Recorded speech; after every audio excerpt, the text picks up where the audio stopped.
Yo, before I hop on over to finish up Snatch Naya, right?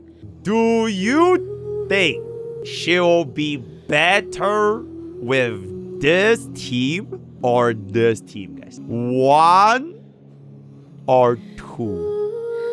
1 or 2? I feel like this is such a weird spot because Cyrene doesn't buff Sobin. Alright, Cyrene can't buff Sobin. She has no buffs. So Cyrene only buffs Evernight, and then most of the time she's probably gonna let go of her out or give Hyacinth energy.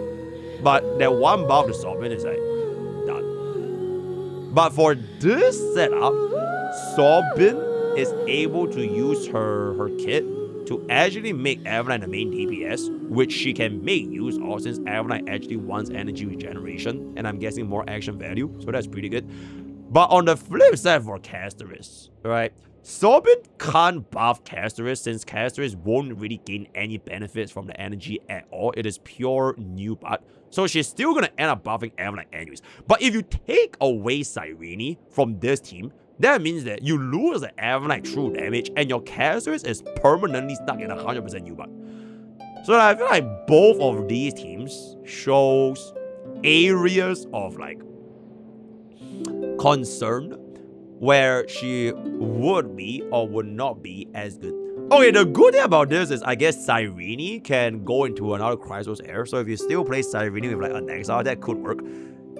But if you only use Cyrene for Mimo Slop, then you kind of have to bench one.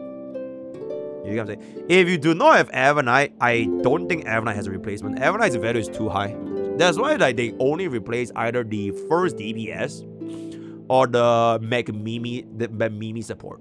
Right, the Mimi support. Hyacinth slot is still very, very stable. You definitely need Hyacinth over there, and I feel like Evernight's utility is just too high. So between either the DPS or support, you are going to be using in the support to do like a hyper carry Evernight DPS, or still Caster's main DPS, but you support your entire team with Sobin's defense down, as well as a little bit of energy regeneration for either Evernight or Hyacinth. Hyacinth having energy could be pretty good as well. But I feel like generally gonna be giving it to Evernight, so that's gonna be that. No one can replace March, I see. I really don't think this team is gonna be able to play Sustainless, bro.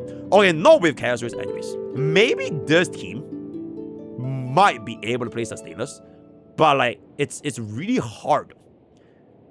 Like, why put yourself through a Sustainless team on this when you could do something else that is like less annoying? But I will definitely find out more about this. I genuinely did not try this for myself at all. I only tried Sobin with Nimiko. So this team, alright, this team, I've already seen it. It is, I feel like there's a reason why Dawei used her to replace either Sunday or Sparkle in that particular slot. I think it is a very justified role over there, right? So for example, okay, to be fair, if you're going to be running Ezo, Ezo, Sparkle, you're definitely not using them here if you're still using Archer, like my free-to-play account. So my Archer is still going to be having a home with Rin Tosaka, as well as E2 Archer. It is just that if I were to pull for Sobin, right, then it legitimately means my Sunday is actually fucking homeless. My E0 S1 Sunday is gonna be fucking homeless. And I don't know if I want to do that because there's 2 cost worth of units that I'm not gonna be able to make use of. Unless they open up an option for the 4th team. That I see there being a little bit more value to push out Sobin for the 4th R-type, depending on what DPS is gonna be coming out. So that is gonna be that. Put Sunday like on Sparkle. I mean, I wouldn't do that because I would still roll with DDD for Archer, because Archer doesn't really need skill points anymore ever since we got Rin Saga. But I would say if you play this team Sustainless, I could see this playing. So kill Huo, get a Sobin, you still use Sunday, you still use Well Yang. That could work. But if you were to run that, it's quite a lot of action advance, which might be a little bit counterintuitive. Like, I might still want to use E1 Tribi. Right? I literally have an E1 Tribi that has not been used. So, I find my position for Sobin right now a little bit hard to fit into a team, because the way that they picture her, she's definitely not looking like a dedicated after sales for Nimiko. Since the very first few teams they showcased for Sobin is with Mimo Swap. It wasn't even Himeko first, it was like the two different Mimo sprite teams first, then they showcased Himeko as a third team. So if she's not gonna be as dedicated to Himeko Nova compared to Saridra to Final, I don't really know if I want to pull. Because I just feel that having a more dedicated support is more cost effective compared to a generalist support, especially if I'm just gonna be leaving her like a E0 Ezreal, alright? Because, okay, whether or not Sobin is gonna be good or like insanely good at E1 or even E2, I must also use this as an opportunity cost of like 3 costs of an upgrade. It is a 3 cost upgrade. Do I really want to commit 3 cost upgrade for a generalist support if in the future a more dedicated support can do a very similar role for like 1 cost or like 2 costs? Alright. So I will test out the teams over the weekends and we'll see where there's gonna be.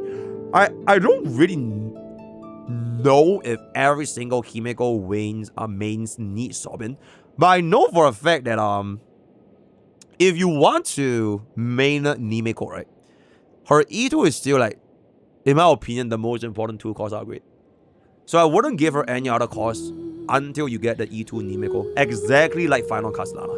Maybe Final Castellana back then was a little bit more flexible because you could get Saridra, except Nimeko does not have a unit similar to Saridra, which all the more makes Nimeko's E2 that much more valuable. You get what I'm saying? Then after you get yourself the E2 Nimeko, the other 3 slots can be like a lot more flexible, which kind of diminishes Izo Ezreal Bubin's value for this team, essentially. So we'll see what's up. After I end stream today with Snatchnaya, I will also cook up the pruning opinions. I'll go dig up the CM bros, my plus 20 bros, and see what they have to say. And then I'll comment to you guys tomorrow morning. My editor is not gonna sleep, and I'm not gonna sleep because we are gonna be wholly overworking for the next couple of hours, or at least for the next 3 days, right? Until Sobin comes out, which means also not really enough time for Nazo as well, because it's kind of bad. Make this a video, initial impressions of Summer Bobbin. You just want to farm, bro. Do you guys have any burning questions? Also, why is that 2 of me? Do you have any burning questions before I hop off and we can proceed on? We can proceed on with Goshen in, but you said can she use her on Elation team? I feel like you could, but it's a very temporary slot. Because I don't think Elation is gonna want a non-Elation. I feel like Elation team, they just like hella racist, kind of like Nemo slot. Eventually you want everyone to be Nemo slot or Elation anyways, just to proc Aha skill and give your Aha more speed. So you could use Summer Bobbin for now. I'm pretty sure she will work very, very well, especially if you do sustainless, to the point where you can 0 cycle. But the moment a dedicated Elation comes out, you're not gonna need it anymore. That's what I feel. Very similar to like, should you pull Car for Remembrance back in those days? Maybe you could, right? Maybe you could. But eventually, when they released out with the Elna and Cyrene, Car's hopeless, right? So it's a very, very short-term thing that I wouldn't really bank on. Like, if you're an Elation main, I don't see any point in pulling for Sobin if you know for a fact you just want to play main engage as a whole, right? Wave Venturing, I don't think so. Okay, maybe Wave Venturing could work with Bobbin. But like, it will ruin the old gay vibes with Astro and Emily. I know Bobbin will most likely work with Azrael and Blade, but if you still want to slot in Wave Venturing, that means you need to run this as sustainers. Right? So if you can run sustainers, that's great. If you can't run sustainers with Emblade, then there's gonna be a problem. Because Emblade sustainers is like there's like a timer on like Emblade sustainers, right? Because eventually you're gonna run out of HP anyways. For now, maybe it works because there's like not very dangerous endgame content. But after like HP inflation for like half a year, I don't think it'll be very easy to do Emblade sustainers anymore. Because bro kills himself in combat over time anyways. So that will be that, right? If who is more general? Generally speaking, I feel for one cost, E0, S0, they're both around the same. So you can't really go wrong with either. Yeah, like if you really got yourself an Emblade, it really diminishes. Okay, I feel like if you got Emblade, or like things like E1 Trippy, I think Sobin is a bit hard to slot in, just because of like how replaceable their use case is gonna be. Since it's not very dedicated. That's pretty much it. Blade kills himself, you always have the problem with your team down AoE. Yeah, so like it's just a if you only use your Blade's ultimate to refresh your out duration buff, then you lose hits. Because your ult can't be used to hit anymore. Which could be a bit annoying. Not a problem that you'll ever face with Face Yao, by the way. Right, because Face Yao with M-Blade and Ashville does so much fucking damage, shows 0 cycle the entire game. Which is why Face Yao is, always will be, the greatest DPS in the entirety of God, right? You put M-Blade since I got no January support. I mean, I don't know what to say, man. Okay, I think if you really got M-Blade, I really don't think you, like, how many generalist support do you realistically need, Chad? Do you need every single generalist support that comes in the game?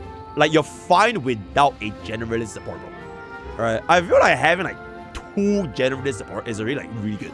So like, if your account is like an E1 Trilby and M-Blade, I really doubt you need a 3rd generalist support. Because you have 3 teams for endgame. If one of which is Mimo slop, Break slop, Aha slop, you're fine, bro. You're legitimately fine. Right? So that's it.